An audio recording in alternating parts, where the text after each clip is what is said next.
Astaghfirullah. Bismillahirrahmanirrahim. Assalamualaikum warahmatullahi wabarakatuh. Waalaikumsalam warahmatullahi wabarakatuh. Alhamdulillah, wassalatu wassalamu ala rasulillah wa ala alihi wa sahbihi wa mawalah wa la hawla wa la quwata illa billahi wa ba'du. Alhamdulillah, segala puja dan puji hanya milik Allah subhanahu wa ta'ala. Di pagi hari yang cerah ini insyaallah kita masih banyak diberikan nikmat, terutama nikmat di atas Islam, iman, di atas sunnah, dan juga nikmat bisa bertolabul ilmi walaupun lewat media Radio Hang yang kita cintai bersama ini. Salawat dan salam marilah kita hadiahkan kepada Rasul kita, qudwah kita, uswah kita, Nabi kita dan Rasul kita Muhammad sallallahu alaihi wa ala alihi wasallam beserta keluarganya, sahabat-sahabatnya, dan tentunya kita yang senantiasa berpijak di atas sunnah-sunnahnya. Ma'asyiral muslimin yang dimuliakan Allah subhanahu wa ta'ala, jangan kau makan bangkai saudaramu. Itulah tema yang kita akan angkat di pagi hari ini. Berdasarkan sebuah hadis, ketika Nabi SAW di Isra dan Mi'rajkan oleh Allah Subhanahu wa taala, maka Nabi SAW diperlihatkan oleh Allah kengerian azab kubur di neraka. Di mana Nabi SAW melihat aqwaman yakhbisuna wujuhahum bi adhafirihim. Ada sebuah kaum yang mencakar-cakar dengan kukunya wajah-wajah mereka sehingga menjadi rusak wajahnya. Ketika Nabi SAW bertanya, "Man haula ya Jibril?" Siapa mereka wahai Jibril? Sengeri itu adab yang Allah Subhanahu wa taala berikan kepada mereka. Maka Jibril kemudian menjelaskan mereka adalah alladzina yaghtabuna an-nas wa yaqauna fi a'radihim. Mereka lah orang-orang yang mereka senantiasa tidak bisa menjaga lisannya sehingga selalu memburuk-burukan saudaranya dan berusaha untuk menghancurkan kehormatannya.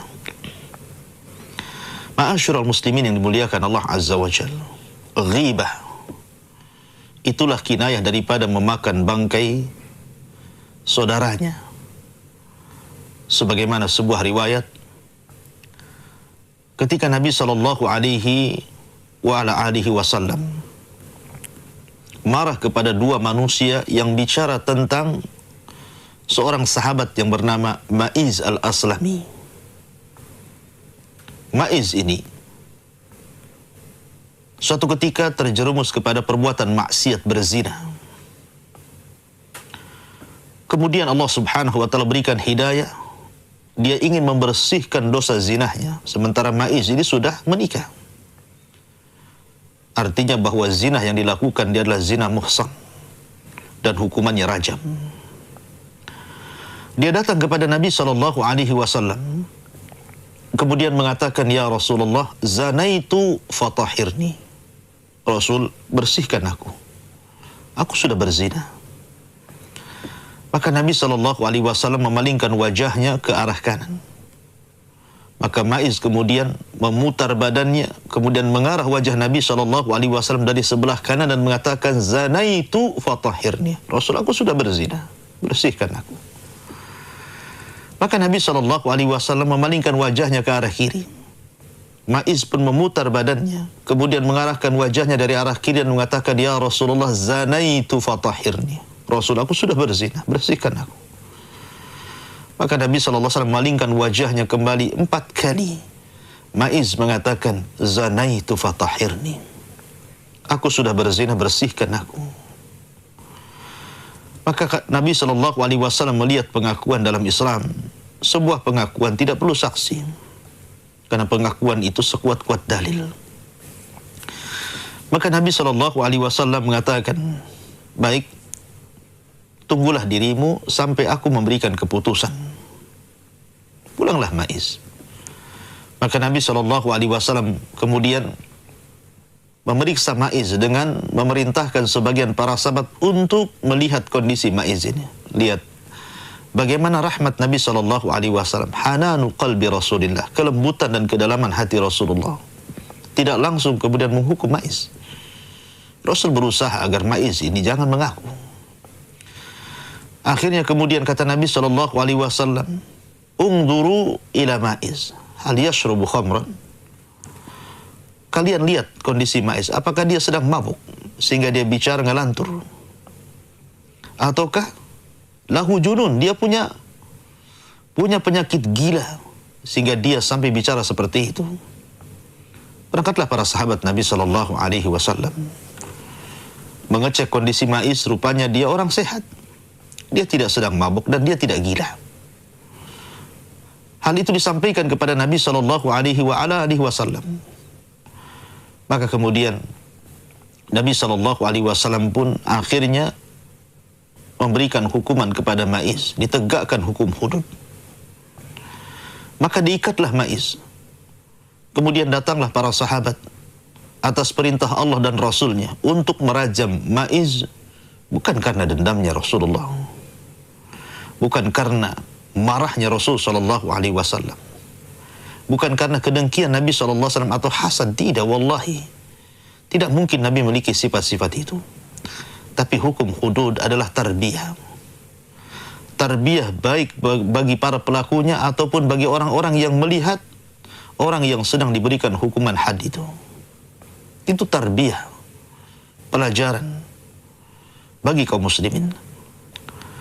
Akhirnya kemudian dilemparilah Ma'iz ini dengan berbagai macam benda. Ada yang melempar dengan batu, ada yang melempar dengan busur, dengan sandal, macam-macam. Ya. Karena kemudian Ma'iz ini merasakan sakit luar biasa karena hantaman-hantaman benda-benda itu. Tidak tahan dia. Akhirnya kemudian dia pun lari. Sampai kemudian dikejar oleh para sahabat Nabi SAW dan tidak tahu kemana. Sampai akhirnya Abdullah ibn Unais radhiyallahu an mendapati Ma'iz kemudian melempar dengan pelana untanya. Kemudian terkena kakinya, jatuhlah Ma'iz. Datanglah para sahabat. Kemudian dilempari Ma'iz sampai dia mati. Ketika melihat hal ini, Nabi SAW pun sedih. Bagaimana sampai terjadi peristiwa seperti itu? Akhirnya dia pun memanggil Hazzal yang datang dengan Ma'iz kepada Nabi SAW. Nabi mengatakan, ya Hazzal, alla satartahu fakana khairan laka. Wahai Hazzal, kenapa kau tidak menyembunyikan aib si Ma'iz ini? Kenapa kau datangkan Ma'iz kepadaku? Kalau engkau sembunyikan aibnya, tentu itu akan lebih baik bagimu dan bagi Ma'iz. Tapi semua sudah takdir Allah Subhanahu wa ta'ala, dan Ma'iz memang benar-benar ingin membersihkan dirinya. Setelah peristiwa ini, ada dua orang manusia yang kemudian membicarakan tentang keburukan Ma'iz ini. Sampai dikatakan, bagaimana mungkin seorang ini dilempari seperti keledai yang dilempari sampai mati? Kemudian banyak cerita-cerita sampai akhirnya perkataan dua manusia yang memburuk-burukan Ma'iz setelah terjadi rajam ini sampai kepada Nabi SAW. Faghadiban Nabi SAW, marah Nabi.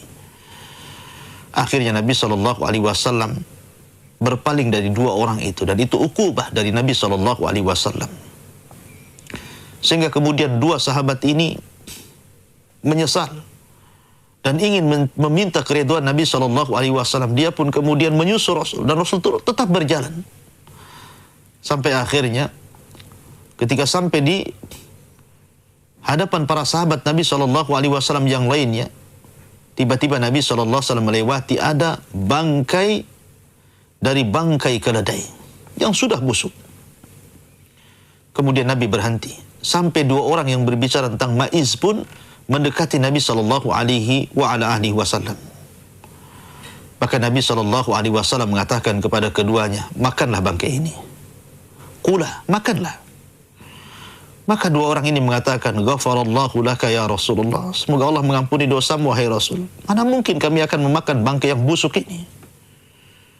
Maka Nabi SAW mengatakan, seandainya kau makan bangkai ini, bangkai keledai ini yang sudah busuk itu, jauh lebih baik dibandingkan kau memakan bangkai saudaramu. Ma'asyiral muslimin yang dimuliakan Allah Subhanahu wa taala, bertolak dari hadis ini, maka ghibah membicarakan keburukan manusia itu sesuatu hal yang sangat mengerikan hukumannya, baik di dunia, baik dalam kuburan, baik di padang mahsyar pada hari kiamat, ataupun di neraka.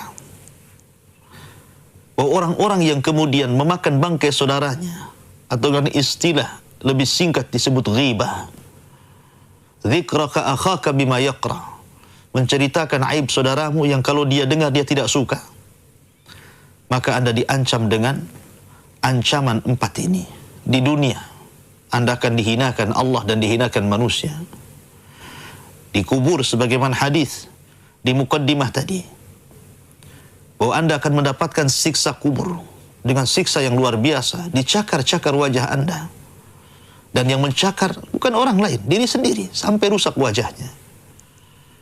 Kemudian di padang mahsyar, sebagaimana hadis tentang masalah muflis, orang yang bangkrut umat ini, yang membawa pahala di hadapan Allah Subhanahu wa taala dengan pahala yang sangat besar, tapi kemudian pahala itu hilang karena kezaliman yang kita lakukan kepada manusia, salah satunya ghibah.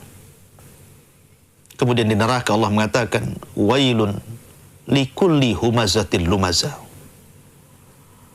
Di sini Allah Subhanahu wa taala mengancam dengan kata-kata wailun. Wailun itu sebuah wadin fi jahannam, syadidul zulmi wal qa'ri wal natan.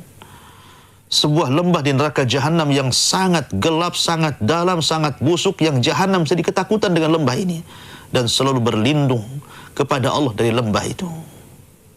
Subhanallah. Ma'asyiral muslimin yang dimuliakan Allah Azza wa Jalla. Jadi ghibah itu dosa yang sangat besar, bukan dosa kecil. Dosa besar.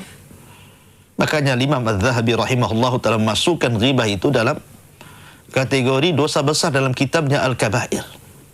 Ya, karena memang dampaknya luar biasa. Ma'asyiral muslimin yang dimuliakan Allah Azza wa Jalla. Suatu ketika Nabi SAW sedang duduk-duduk, dan ini jadi ceritakan oleh Jabir bin Abdullah radhiyallahu an. Kata dia, kunna julusun inda Nabi SAW. Kami duduk bersama Nabi SAW. Fartafa'at raihatun kariha. Tiba-tiba tercium bau busuk, bau yang tidak menyenangkan.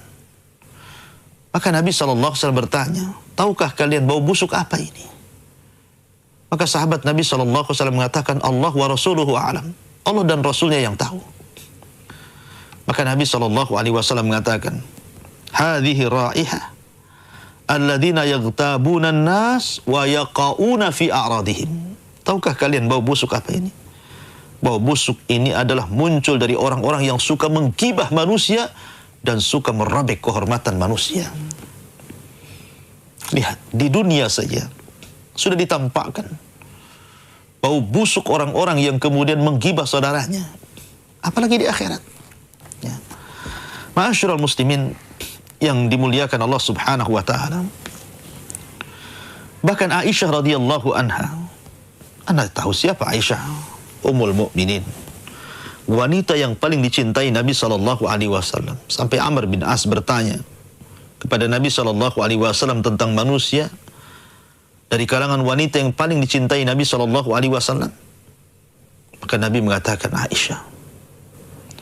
Bahkan ketika Fatimah radhiyallahu anha mengadu tentang kecemburuan istri-istri Nabi SAW karena Rasul lebih mendahulukan kecintaan kepada Aisyah, bahkan Rasul mengatakan, wahai Fatimah, kalau engkau memang mencintai ayahmu, maka cintailah orang yang dicintai ayahmu. Dan tidak ada manusia yang lebih dicintai ayahmu melebihi Aisyah radhiyallahu anha. Sekalipun Rasul sangat cinta dengan Aisyah, tapi bukan berarti Nabi SAW membiarkan Aisyah melakukan hal-hal yang di luar daripada batas yang bisa mengantarkan kepada perbuatan dosa. Rasul tidak diam. Suatu ketika Aisyah radhiyallahu anha berbicara tentang Safiyah. Safiyah istri Nabi SAW, dulunya seorang Yahudi. Kemudian tertangkap jadi tawanan, kemudian masuk Islam dan Rasul menikahinya. Dan Safiyah ini memiliki paras yang cantik, walaupun postur tubuhnya pendek. Lah Aisyah radhiyallahu anha ketika itu hendak mensifatkan Safiyah dan berbangga dengan tinggi badannya. Dia mengatakan di hadapan Nabi SAW, "Ya Rasulullah, hasbuka an Safiyata kadza wa kadza." Fa asyara biyadiha. Kata Aisyah radhiyallahu anha, "Ya Rasulullah, cukuplah Safiyah ini begini dan begitu." Kemudian mengisyaratkan dengan tangannya bahwa dia itu pendek, saya ini tinggi. Aisyah radhiyallahu anha tidak mengatakan dengan lisannya, tapi mengisyaratkan dengan tangannya bahwa Safiyah itu pendek, dia itu tinggi, berbangga dengan tinggi badan. Tapi Nabi SAW marah. Karena bagian daripada ghibah, memakan bangkai saudaranya. Kata Nabi SAW, "Ya Aisyah, laqad qulti kalimatan law mujizat bihal bahru lamazazathu." Wahai Aisyah, sungguh engkau sudah mengucapkan satu kalimat yang kalau engkau masukkan satu kalimat itu ke dalam air lautan, itu sudah cukup mencemari seluruh air lautan. Satu kalimat bisa menghancurkan, memperkeruh seluruh air lautan. Kinayah bahwa ghibah ini bukan dosa biasa, dosa besar. Bahkan suatu ketika Zainab bintu Jahsin, ma'ruf Zainab bintu Jahsin, salah satu istri Nabi SAW, melakukan safar bersama Nabi SAW bersama istri-istri yang lainnya. Salah satunya Safiyah. Ikut dalam safar itu untuk melakukan hajjatul wada', haji perpisahan Nabi SAW. Safiyah ini punya unta. Untanya bagus. Akan tapi kelelahan, keletihan, sehingga untanya Safiyah ini tidak bisa berjalan, sehingga ditinggalkan di padang pasir. Sehingga Safiyah tidak punya tunggangan. Maka Nabi SAW mengatakan kepada Zainab bintu Jahsin yang ketika itu memiliki beberapa tunggangan, beberapa unta tunggangan. Kata Nabi SAW, "Ya Zainab, i'tiha, wahai Zainab, berikanlah salah satu tunggangan itu kepada Safiyah." Maka Zainab marah ketika itu, merasa cemburu. Cemburu dengan Safiyah. Kenapa Nabi SAW memberikan perhatian lebih kepada Safiyah? Sampai-sampai untanya diminta untuk menjadi tunggangan Safiyah. Maka Safiyah kemudian, Zainab tiba-tiba mengatakan, "Ya Rasulullah, u'tiha ba'iri lil Yahudiyah." Rasul, apakah harus aku berikan untaku kepada seorang wanita Yahudi? Apakah harus aku berikan untaku kepada seorang Yahudi? Karena Safiyah saya katakan tadi adalah dulunya Yahudi, kemudian masuk Islam, tertawan, dimerdekakan, dan dinikahi Nabi SAW. Maka Nabi SAW marah ketika itu. Karena dianggapnya Zainab bintu Jahsin ini sudah memberikan kata-kata yang tidak layak kepada Safiyah. Kenapa kemudian dia mencela Safiyah dengan mengatakan wanita Yahudi pada dia sudah masuk Islam? Sejak itu Nabi SAW menghajar, artinya betul-betul meninggalkan Zainab sebagai tarbiyah kepada Zainab, tidak pernah mendatangi Zainab selama 4 bulan. Tidak menggaulinya, tidak datang ke rumahnya karena kemarahan Nabi SAW. Akhirnya Zainab pun minta maaf, bertobat kepada Allah Subhanahu wa taala, dan Rasul SAW memaafkannya dan Allah memberikan taubatnya. Dari situ Rasul kemudian kembali ke rumah Zainab bintu Jahsin. Lihat bagaimana Nabi SAW marah kepada orang yang melakukan ghibah sampai kepada istrinya, padahal Zainab itu adalah sejajar dengan Aisyah radhiyallahu anha di hati Rasulullah. Itu pula yang dikatakan Aisyah radhiyallahu anha, mengatakan, "Inna Zainab zinuni min qalbin Nabi sallallahu alaihi wasallam."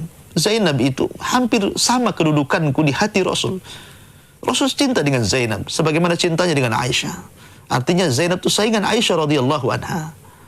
Tetapi Nabi sallallahu alaihi wasallam tidak pernah memandang siapa di hadapannya.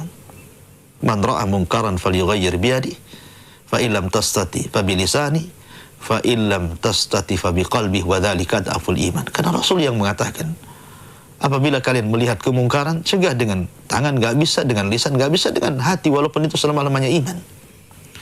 Ma'asyiral muslimin yang dimuliakan Allah Subhanahu wa taala. Nabi SAW menganggap dosa ghibah ini bukan dosa biasa. Sampai Nabi SAW pernah berkhutbah mengingatkan dosa ini di hadapan para sahabat, berkhutbah. Kata Nabi SAW, ya ma'syara man amana bilisani walam yu'min biqalbi, la taghtabul muslimin wala tattabi'u awratahum, fa innahu man tatabba'a awrata akhihi tatabba Allahu awratahu, wa man tatabba Allahu awratahu fadhahahu Allahu walau fi dakhil baitihi. Nabi SAW sampai mengatakan, wahai kaum muslimin, wahai orang-orang yang beriman dengan lisannya dan tidak beriman dengan hatinya, janganlah kalian menggibah kaum muslimin, dan jangan pula mencari-cari aurat kaum muslimin. Karena barang siapa yang berusaha untuk mencari-cari aibnya saudaranya, maka Allah Subhanahu wa ta'ala akan bongkar aibnya di hadapan manusia. Maka barang siapa yang Allah bongkar aibnya di hadapan manusia, maka Allah pasti akan membongkar aibnya walaupun dia bersembunyi dalam rumahnya. Sampai seperti itu. Karena memang akhlak seorang muslim itu, al-muslimuna man salimal muslimuna min yadihi wa lisanihi. Seorang muslim itu orang yang selamat muslim yang lain dengan lisan dan tangannya. Itulah seorang muslim. Kalau Anda belum bisa menyelamatkan orang lain dari lisan Anda, berarti Anda diragukan keislamannya. Nabi SAW dalam hadis yang dikeluarkan Imam Bukhari dalam Adabil Mufrad dan juga dicantumkan dalam sahihnya, ketika ada seseorang datang kepada Nabi SAW bertanya tentang seorang ibadahnya wanita yang sangat luar biasa, akan tapi memiliki kekurangan. Sahabat ini mengatakan, ya Rasulullah, inna fulanatan taqumul laila wa tasumun nahar wa tasaddaqat bi fuduli amwaliha wa taf'al wa taf'al. Rasul, ada seorang wanita rajin sholat malam, rajin puasa sunnah, rajin bersedekah, rajin berbuat kebaikan dan kebajikan ini dan itu. Luar biasa. Siapa di antara kita yang rajin sholat malam? Saya tanya. Siapa di antara kita yang rajin puasa sunnah, rajin bersedekah, rajin berbuat kebajikan? Wanita ini, subhanallah, tidak pernah meninggalkan qiyamul lail, tidak pernah meninggalkan siyamun nahar, suka bersedekah, suka berbuat baik. Tapi kekurangannya satu. Walakin tu'dhi jiranaha bilisaniha. Tapi wanita ini Rasul suka menyakiti dengan lisannya, tetangganya. Tetangganya tidak pernah merasa aman dengan lisannya. Lisannya sangat tajam, setajam silet. Ya. Apa kata Nabi SAW? La khaira fiha, hiya min ahlin nar. Wanita itu tidak memiliki timbangan kebaikan. Bahkan wanita itu layak untuk masuk ke dalam neraka. La haula wa la quwata illa billah. Rupanya sholat malamnya, puasa sunnahnya, sedekahnya, kebajikannya tidak bisa menghalangi wanita ini untuk masuk ke dalam neraka. Tapi lihat bagaimana pertanyaan berikutnya. Sahabat ini bertanya kepada Nabi SAW, ya Rasulullah, inna fulanatan la tusalli ila al-maktubah wa la tasumu illa Ramadan wa la tatasaddaqat. Ada seorang wanita, dia tidak pernah sholat kecuali yang wajib. Dia tidak banyak puasa sunnah kecuali Ramadan. Dan dia tidak banyak bersedekah. Walakin la tu'di jiranah bilisaniha. Tapi lisannya dijaga. Tidak pernah menyakiti tetangganya. Tidak pernah membuat tetangganya tidak aman dari lisannya. Maka Nabi SAW mengatakan, hiya min ahlil jannah. Wanita itu termasuk penduduk surga. Subhanallah. Lisan bisa menjadikan orang masuk surga, juga bisa menjadikan penyebab Anda masuk neraka. Makanya ketika Mu'adz bin Jabal mengatakan, ya Rasul, apakah lantaran lisan-lisan kita kita akan diadab di hadapan Allah. Maka Rasul marah dan mengatakan, sakilatka umuka ya Mu'ad, wa hal yakubun nas fi nari jahannam illa hasaidu alsinatihim. Mu'ad, celaka engkau wahai Mu'ad. Bukankah kebanyakan manusia terjerembab ke dalam api neraka itu lantaran dosa lisan-lisan mereka? Oleh karena itu, ma'asyiral muslimin, para pendengar, para pemirsa, jagalah lisan kita. Rasul pernah menasihati sahabat yang mengatakan, kufa angka hadha, dan mengisyaratkan kepada lisannya, kufa angka hadha, jaga ini, jaga ini. Karena kalau kita lihat dari anggota badan kita ini, dari atas rambut sampai ke ujung kaki, yang banyak melakukan dosa itu adalah lisan. Lisan itulah yang banyak melakukan dosa. Oleh karena itulah maka Nabi SAW sangat menganjurkan agar lisan ini memperbanyak zikir, bukan kemudian menyebut-nyebut keburukan manusia. Ma'asyiral muslimin yang dimuliakan Allah Azza wa Jalla. Sebab kalau kita melihat di masyarakat kita ini, penyakit ghibah, baik bersumber dari hasad, dengki, dendam, dan yang lainnya, itu sudah biasa. Dan terkadang, maaf, seorang kafir atau orang-orang kafir selamat dari lisan kita, tapi saudara kita muslim tidak selamat dari lisan kita. Kita punya tetangga, sebelah kafir, sebelah muslim. Si kafir ini bisa selamat dari lisan kita, tapi mukmin yang lain tidak selamat dari lisan kita. Atau lebih jauh lagi, orang jauh selamat dari lisan kita, orang dekat pula tidak selamat dari lisan kita. Ikhwatu fiddin yang dimuliakan Allah Azza wa Jalla, Rasul mengatakan, man kana yu'minu billahi wal yaumil akhir falyaqul khairan aw liyasmut. Siapa yang beriman kepada Allah dan hari akhir, jagalah lisan, santunlah dalam bicara. Kalau tidak bisa maka diam. As-sumtu najah, diam itu selamat. Ya. Ma'asyiral muslimin yang dimuliakan Allah Azza wa Jalla, betapa banyak orang-orang korban ghibah itu Anda hancurkan ketika Anda menggibahi orang itu. Akhirnya manusia pun mendengarkan kata-kata Anda. Akhirnya orang yang Anda gibahi merasa kecil hati, merasa dibuli, merasa difitnah, merasa dizalimi. Akhirnya dia, berapa banyak orang-orang yang akhirnya pindah rumah, menjual rumahnya, sakit hati, dendam, sakit sampai meninggal. La haula wa la quwata illa billah. Ma'asyiral muslimin yang dimuliakan Allah Subhanahu wa ta'ala. Oleh karena itulah maka Nabi SAW senantiasa mewanti-wanti kita, mewanti-wanti umatnya agar senantiasa menjaga lisan-lisannya. Karena bagaimanapun terkadang ada satu kalimat tanpa sadar kita ucapkan, tapi kalau kalimat itu menyebabkan kemurkaan Allah, cukup untuk memasukkan Anda ke dalam jahanam lebih jauh dibandingkan barat dan timur. Kata Nabi SAW, wa innal abda la yatakallamu bil kalimati la yulqi laha balan. Wa fi riwayah min sakhatillah la yulqi laha balan yahwi sahibuha fi nari jahannam ab'ad bainal masyriqi wal maghrib. Kata Nabi SAW, terkadang seorang hamba ada yang mengucapkan satu kalimat. Lihat ibarat Rasulullah, subhanallah, satu kalimat. Rasul tidak mengatakan berkalimat-kalimat. Rasul mengatakan satu kalimat saja. Tapi satu kalimat ini membuat Allah murka. Apa kata Rasulullah? Yahwi sahibuha fi nari jahannam. Cukup memasukkan orang ini ke dalam jahannam. Ab'ad ma bainal masyriqi wal maghrib. Lebih dalam, lebih jauh dibandingkan jarak barat ke timur. Subhanallah. Satu kalimat mencukupkan orang ini dimasukkan ke dalam jahannam. Sementara kalimat ini diucapkan tanpa sadar. Bagaimana dengan kesadaran Anda? Tiba-tiba Anda kemudian menjelek-jelekan saudara Anda. Apa hak Anda menjelek-jelekan dia? Apa? Ya. Anda tidak punya hak menjelek-jelekan saudara Anda. Karena Anda belum tentu lebih hebat dibandingkan dia. Anda lebih suci dibandingkan dia. Anda lebih bertakwa dibandingkan dia. Ma'asyiral muslimin yang dimuliakan Allah Azza wa Jalla. Oleh karena itulah maka terkadang satu kalimat menjungkir balikan dunia dan akhiratnya.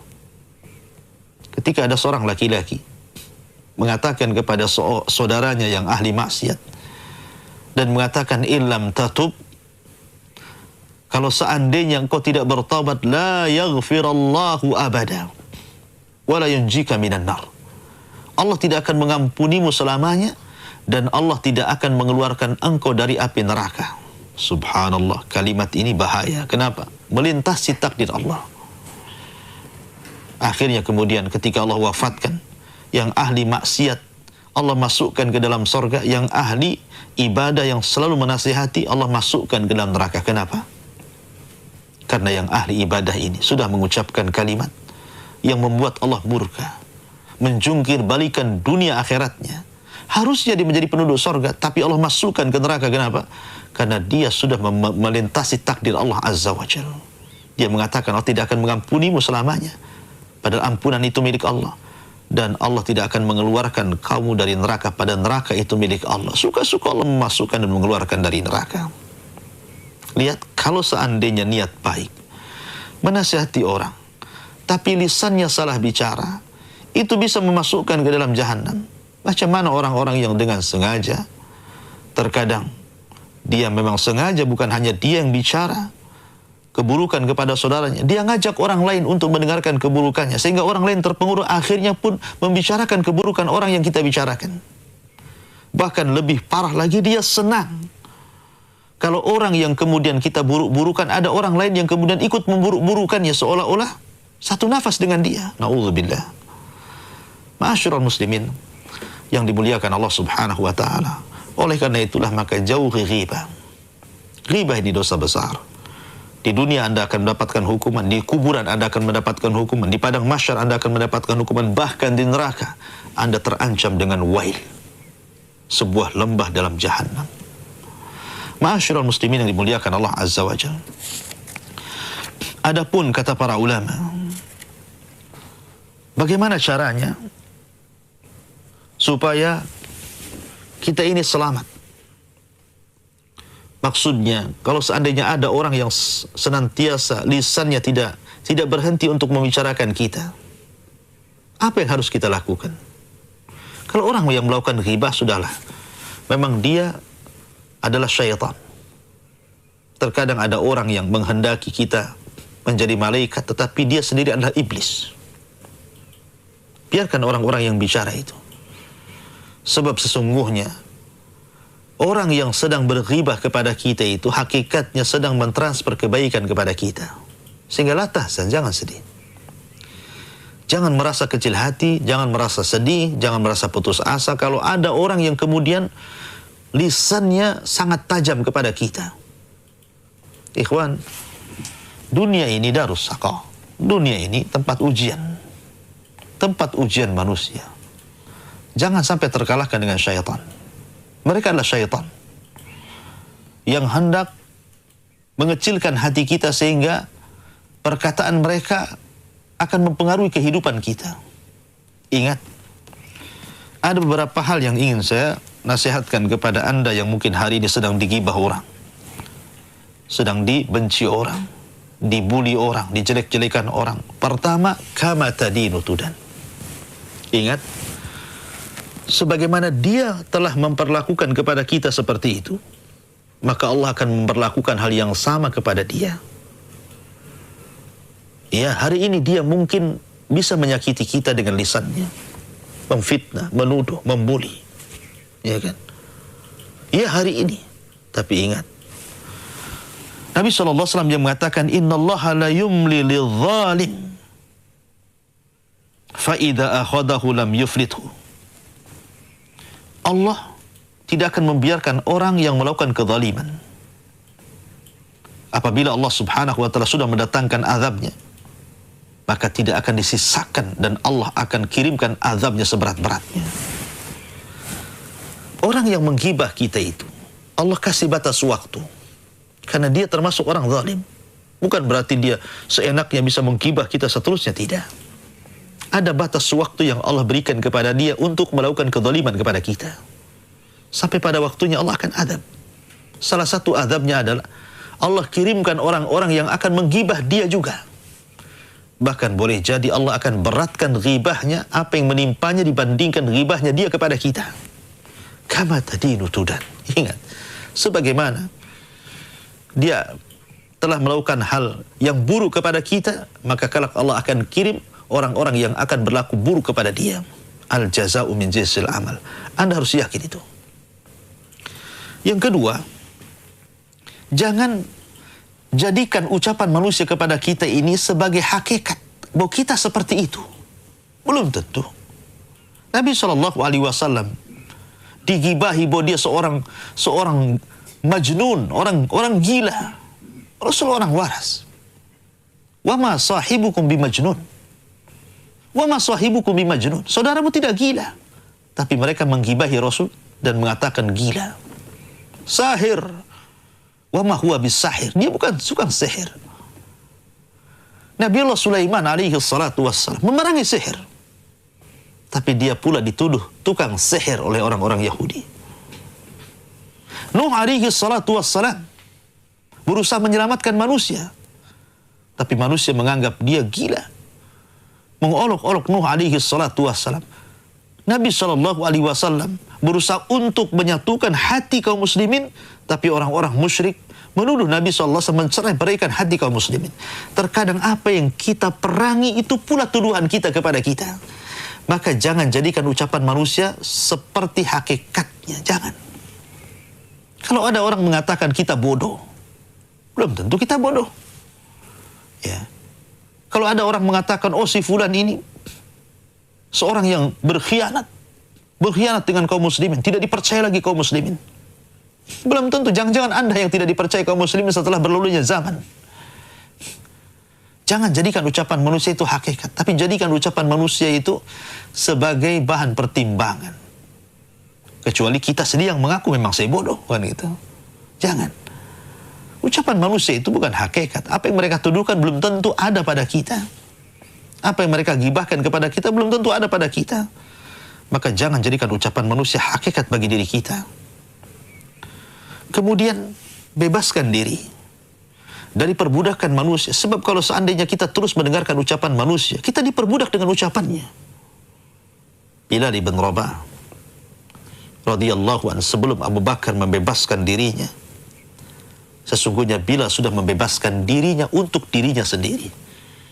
Ketika Umayyah bin Khalaf menyiksa Bilal dengan sehabis-habisnya, dia mengatakan ahadul ahad, ahadul ahad.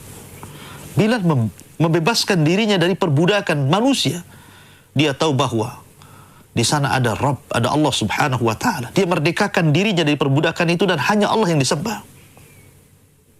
Jadi sebelum Abu Bakar merdekakan, Bilal merdekakan dirinya sendiri. Maka jadilah orang merdeka. Jangan diperbudak dengan ucapan manusia. Ucapan manusia itu tidak akan menolak takdir Allah Azza wa Jalla. Sehebat apapun manusia menggibah kita untuk menjatuhkan kita, tidak mungkin kita jatuh. Selamanya kita akan tetap mengikuti takdir Allah Subhanahu wa taala. Anda tidak akan jatuh karena ucapan manusia.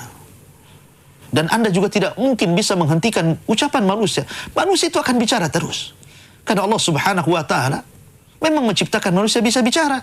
Tetapi sering saya katakan bahwa tidak mungkin Allah menciptakan lisan manusia, kemudian Allah ciptakan untuk bicara terus tentang kita. Tidak ada waktu berhenti, ada waktu capeknya.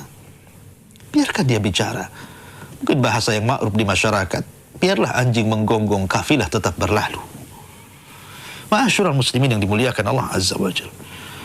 Oleh karena itulah maka sebaik apapun Anda tidak mungkin selamat dari gibah manusia.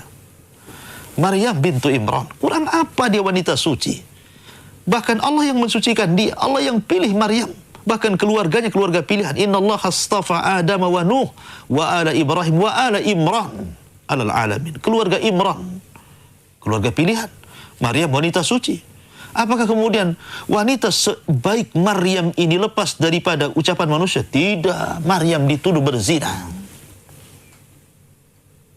Aisyah ummul mukminin radhiyallahu anha, ibnatu Siddiq, zaujatun Nabi sallallahu alaihi wasallam, wanita yang dijamin masuk surga. Kurang apa Aisyah radhiyallahu anha? Tidak lepas daripada tuduhan dia seorang pezina, digibah manusia.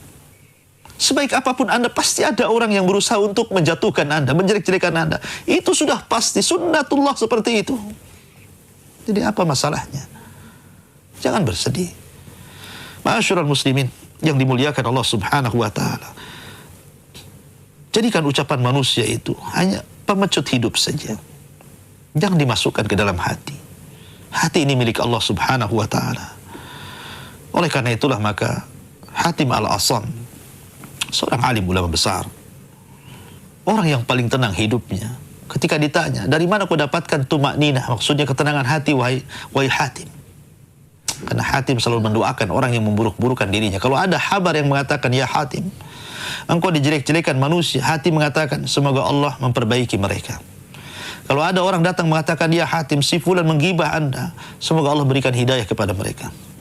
Baliklah ucapan buruk manusia dengan ucapan doa kebaikan kepada mereka. Karena ingat, siapapun yang menuduh seseorang, bisa saja tuduhan itu akan berbalik kepada orang yang menuduhnya. Sebagaimana Rasul mengatakan, man qala li akhi ya kafir faqad ba'a bihi ahaduhuma. Saya mengatakan kepada saudara, hei kafir, boleh jadi kekafiran itu kembali kepada orang yang mengucapkannya. Oleh karena itulah maka tenangkan hati, serahkan pikiran kepada Allah, berikan hati hanya kepada Allah Azza wa Jalla. Jangan sedih karena ucapan manusia. Yang jelas bahwa maafkan mereka, atau kalau tidak bisa memaafkan mereka, jangan pedulikan. Sering saya katakan, terkadang orang yang tidak memperdulikan manusia justru itu senjata yang paling tajam untuk mengalahkan siapapun yang membenci Anda. Sering saya kupas bagaimana kisah Ashabul Kahfi. Ashabul Kahfi, dengan tidurnya Ashabul Kahfi 309 tahun tertidur dalam gua. Yang sebelumnya Ashabul Kahfi ini dikejar-kejar oleh kerajaan, disuruh untuk menyembah berhala, dizalimi, akhirnya dia kabur, kemudian masuk dalam gua menghindari kezaliman. Kemudian Allah tidurkan. Setelah tidur, Allah berikan kemenangan tanpa melawan musuh dengan senjata, tanpa melawan musuh dengan panah, dengan pedang, dengan baju besi, dengan kuda, dengan unta. Tidak. Dengan tidur dia bisa mengalahkan. Artinya bahwa nggak usah dipedulikan musuh kita. Dan yang terakhir, saya akan kisahkan satu kisah yang menarik. Kisah sahabat Nabi SAW, namanya Ulbah ibn Zaid. Ulbah ibn Zaid ini ikhwatu fiddin muliakan Allah Azza wa Jalla. Jadi suatu ketika perang Tabuk. Dalam perang Tabuk, Nabi berceramah tentang masalah sedekah. Maka datang sahabat dari mana-mana bersedekah. Karena kita tahu Tabuk ini perang besar, tidak bisa dilalui dengan jalan kaki dan bisa hanya dengan kuda-kuda terlatih. Karena jauhnya Madinah dengan Tabuk ini, sehingga kurang biaya. Rasul berceramah tentang masalah infak. Banyak sahabat yang infak. Lah, Ulbah bin Zaid ini salah seorang sahabat fakir. Tidak ada barang yang diinfakkan, tidak ada uang yang harus diinfakkan kepada Nabi SAW. Sementara dia ingin berjihad bersama Rasulullah. Ya. Sehingga dijelaskan dalam sebuah perkataan beliau dalam sirah. Ketika itu, maka Ulbah pun qama fasalla minal laili bakian. Ulbah pun ketika melihat para sahabat banyak berinfak kepada Rasulullah, maka dia pun sholat malam. Sepanjang malam dia sholat malam, akhirnya dia menangis terus. Kemudian dia mengatakan, innaka qad amartani bil jihad wa raghabta fihi thumma la taj'al indi ma ataqawwa bihi ma'a rasulika ya Rabb wa lam taj'al fi yadi rasulika ma yahmiluni alaihi. Katanya Ulbah bin Zaid, dia mengatakan, ya Rabb, engkau sudah memerintahkan aku untuk berjihad. Engkau sudah merintahkan aku untuk berjihad dan engkau telah menganjurkan di dalamnya agar aku senantiasa berperang di jalan Allah, di jalanmu ya Rabb. Tapi kau tidak menjadikan apa yang bisa aku perbuat dengan Rasulmu. Maka ketika itu Ulbah bin Zaid mengatakan, demi Allah, ya Rabb, inni atasaddaqu ala kulli muslimin bi kulli madlamatin asabatni fiha min malin au hasadin au erdin. Karena aku sudah tidak bisa bersedekah dengan hartaku ya Rabb kepada Rasulmu, maka aku hanya bisa bersedekah kepada setiap muslim, siapapun yang melakukan kezaliman kepadaku, siapapun yang melakukan kezaliman kepadaku setiap hari, maka sebagai sedekahku aku maafkan mereka, baik kezaliman yang menimpa hartaku, baik karena hasad, baik kehormatan. Pokoknya siapapun yang menyakiti diriku, yang menggibah diriku, yang menghina diriku, yang mencela diriku, yang memaki diriku, maka sebagai sedekahnya aku maafkan. aku maafkan. Begitulah ulwah, bersedekah dengan memaafkan siapapun yang menggibah dirinya. Maka keesokan harinya Nabi SAW mengatakan, siapa yang bersedekah di malam hari tadi? Sahabat dia, siapa yang bersedekah di malam hari tadi? Akhirnya Ulbah pun berdiri dan bicara, begini dan begitu. Kata Nabi SAW, ya Ulbah, sesungguhnya Allah sudah menerima sedekahmu. Subhanallah. Itulah jiwa seorang muslim, bisa memaafkan saudaranya. Atau kalau tidak, maka pura-puralah Anda tidak kenal dengan dia. Wallahu a'lam bishawab. Ini yang bisa sampaikan, mudah-mudahan ada manfaatnya. Saya kembalikan kepada moderator. Falyatafaddal mashkur. Jazakallah khair Ustaz atas materi yang sudah disampaikan di kesempatan yang berbahagia ini dengan tema jangan kau makan bangkai saudaramu. Kaum muslimin dan muslimat dimanapun Anda berada, tentu saja semoga apa yang telah disampaikan oleh Al-Ustaz memberikan banyak manfaat kepada kita semuanya. Dan jika Anda ingin bertanya, maka disilahkan kirimkan pertanyaan Anda ke 0811 777 0106. Anda juga bisa menelpon kami secara langsung ke nomor tersebut, yaitu di 0811 777 0106. Baik Ustadz, ada dua pertanyaan yang sejalan, akan saya bacakan. Yang pertama dari Ummu Azam di Tanjung Pinang. Bismillah, Assalamualaikum Ustadz. Waalaikumsalam. Saya minta solusi. Beberapa minggu yang lalu tanpa sengaja saya telah melakukan ghibah. Ada seorang fulana bertanya pada ana tentang sifat teman kepada anak karena ingin bermuamalah. Jadi bertanyalah pada ana, tanpa sadar ana memberikan informasi tentang sifat teman tersebut yang negatif dan ada positifnya. Baru ana sadar kalau sudah melakukan ghibah. Apa yang harus ana lakukan sekarang? Syukron atas jawabannya. Kemudian yang berikutnya Ustaz, masih sejalan, dari Muhammad dari Soe NTT. Afwan Ustaz, ana mau tanya satu kondisi. Ada teman yang minta solusi karena rumah tangga sedang dalam keadaan kurang baik.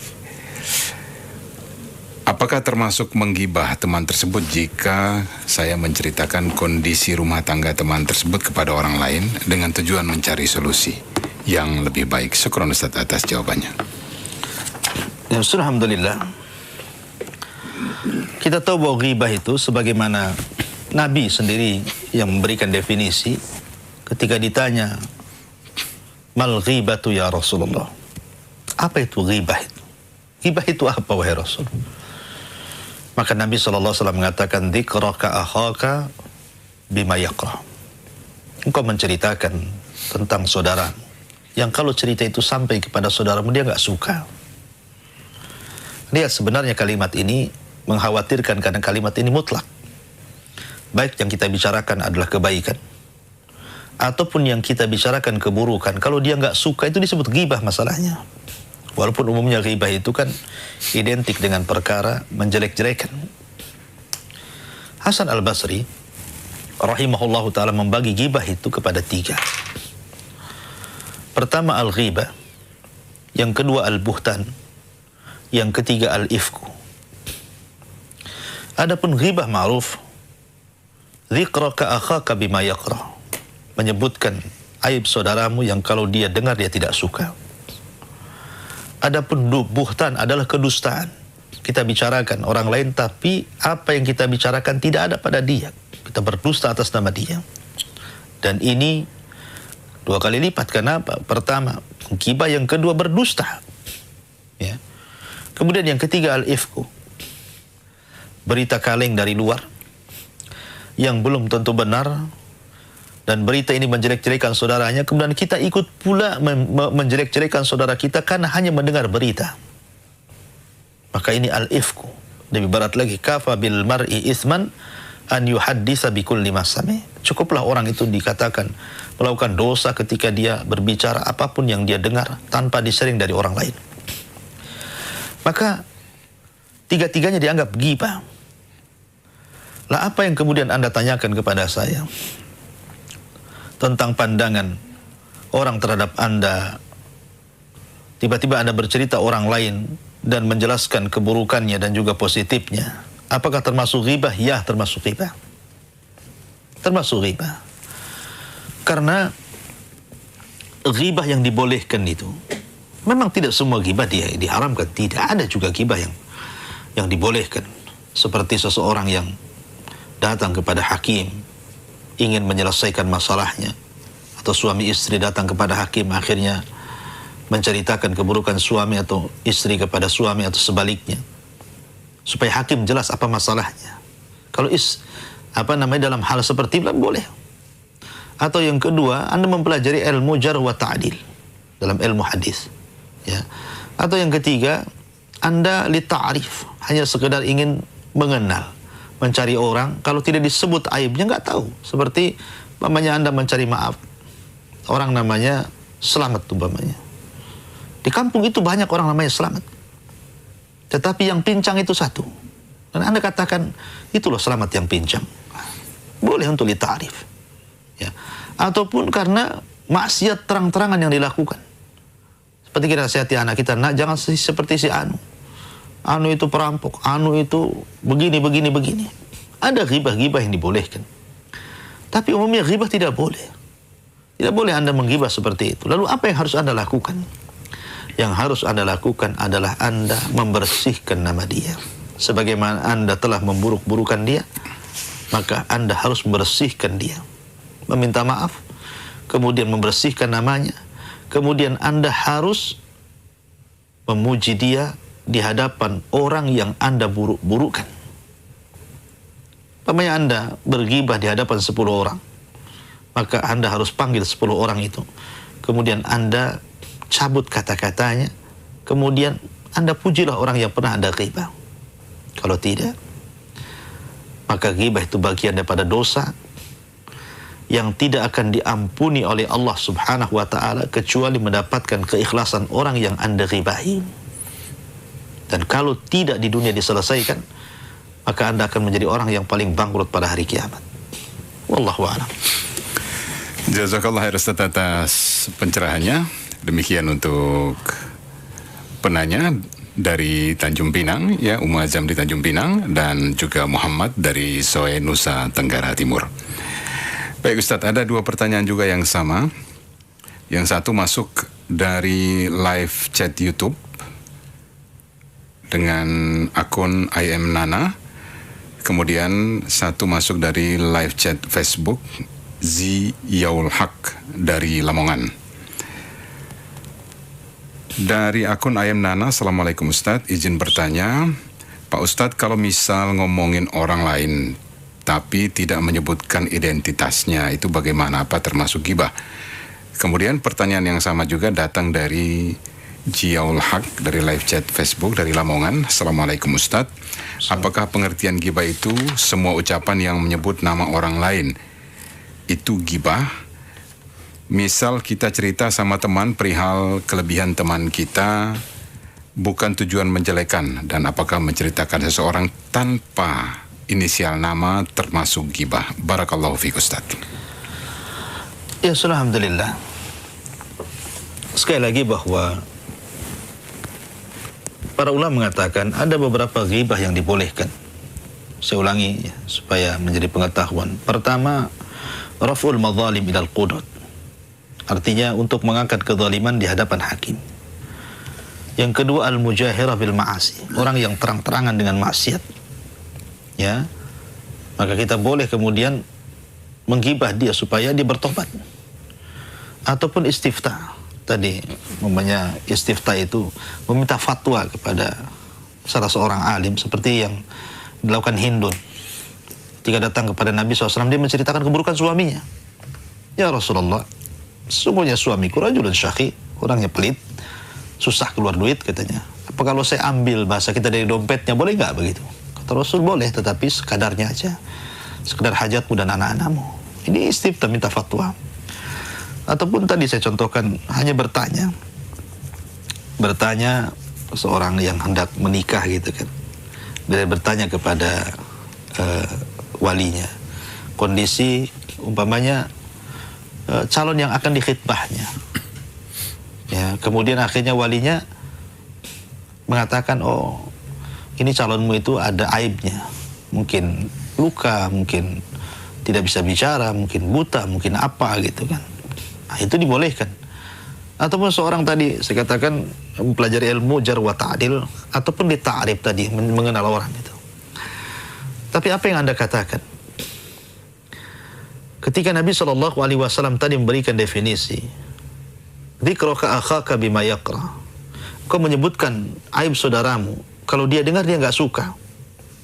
Kemudian sahabat bertanya Rasul, kalau seandainya apa yang kita katakan tidak ada pada saudara yang kita bicarakan, kata Nabi SAW, faqad bahattahu, engkau sudah berdusta atas sama dia. Tapi jika ada, maka engkau telah menggibahnya. Sekarang masalahnya, terkadang ada orang yang kemudian berghibah dengan sindiran. Ya, ingat, innamal a'malu binniyat, ikhwan. Amal itu ditentukan niatnya. Ketika Anda membicarakan keburukan orang lain, walaupun tidak disebut namanya, tapi Anda sudah ada niat untuk menjelek-jelekan dia, masalahnya. Walaupun tidak disebut inisial namanya, si A, si B, si C, tidak. Tapi kan niat Anda ingin menjelek-jelekan orang itu. Cuman karena tidak kuasa menyebut namanya, akhirnya kemudian tidak disebut inisialnya, akhirnya kemudian dengan bahasa sindiran. Sama saja. Mau bahasa sindiran, mau langsung tembak bahasa kita, tetap saja ghibah ya ghibah. Sebab tidak semua orang yang kesindir atau yang disindir itu tidak paham, terkadang paham. Terkadang dia langsung perasa juga, wah dia sedang bicara dengan saya. Dan memang benar. Atau terkadang tidak benar juga. Mungkin dia sedang menyindir orang, tapi orang yang lain kesindir juga jadinya. Ya. Intinya bahwa apapun alasannya, menyebut inisial atau tidak, kalau tujuan Anda menjelek-jelekan orang, kemudian akhirnya orang itu tidak suka dengan kita, maka itu disebut ghibah. Karena ingat, Allah memandang niat kita. Adapun yang kemudian tadi niatnya tidak menjelek-jelekan, ingin memuji. Ingat, tidak semua orang ingin dipuji masalahnya. Bahkan Rasul melarang. Kalau Anda dipuji orang, ambil pasir, lempar ke wajahnya kan gitu. Supaya tidak terjadi riya. Tidak semua orang yang dipuji itu suka. Walaupun umumnya orang dipuji itu suka, karena memang orang itu tabiatnya ingin dipuji gitu kan. Ya. Maka sebaiknya khotofidin muliakan Allah Azza wa Jal. Kalaupun memang harus memuji, ya, memuji sekedarnya. Atau minta izin gitu ya. Intinya bahwa sebaiknya sibukkan dengan aib kita, jangan menyibukkan aib orang lain. Sibukkan dengan aib kita. Kita ini banyak dosa, banyak masalah. Kenapa sibuk memikirkan orang lain? Muhasabah. Lihat, introspeksi gitu kan. Bertakwalah kepada Allah Azza wa Jalla bahwa setiap ucapan kita akan dicatat. Ma yalfidu min qaulin illa ladaihi raqibun atid. Tidak ada satupun ucapan melainkan dicatat di catatan itu, dan pada hari kiamat kita akan ditanya waqifuhum innahum mas'ulun. Kalian akan ditanya. Ya. La tus'aluna yauma idzin 'anin na'im. Semua akan ditanya oleh Allah Azza wa Jalla. Maka takutlah kepada Allah Azza wa Jalla. Jagalah lisan kita, jangan sampai satu kata-kata memasukkan kita ke dalam jahannam. Naudzubillah. Wallahu a'lam. Jazakallah khair Ustaz atas penjelasannya. Semoga bermanfaat baik bagi penanya dan juga bagi kita semuanya. Banyak sekali pertanyaan yang masuk di pagi ini, tapi mungkin dua lagi nih Ustaz ya. Saya bacakan dua lagi aja, mengingat terbatasnya waktu. Dari Muhammad Toha di Jayapura. Bismillah, Assalamualaikum Ustaz. Bagaimana menyikapi seorang pimpinan perusahaan muslim yang memandang karyawannya dengan sebelah mata dan tidak punya adab dengan karyawannya nih, dan pimpinan tersebut berlepas tangan jika dimintakan solusi? Syukron Ustaz. Ya, alhamdulillah. Itulah ujian di dunia.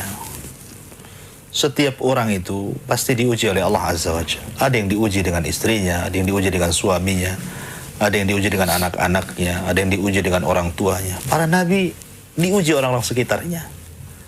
Ada juga yang diuji dengan perusahaannya, dengan pimpinannya, seperti yang Anda alami mungkin seperti itu. Ya. Tetapi apapun ujian itu, maka ujian itu datang dari Allah Subhanahu wa taala untuk mengangkat derajat kita.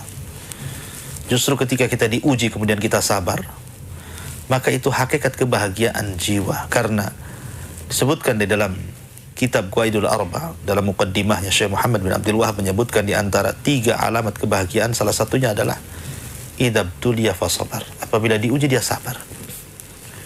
Kalau Allah Subhanahu wa taala uji Anda dengan dikirimkan manusia yang selalu merendahkan kita, mencaci maki kita, mengatur kita dan lain sebagainya, ya, maka bersabarlah.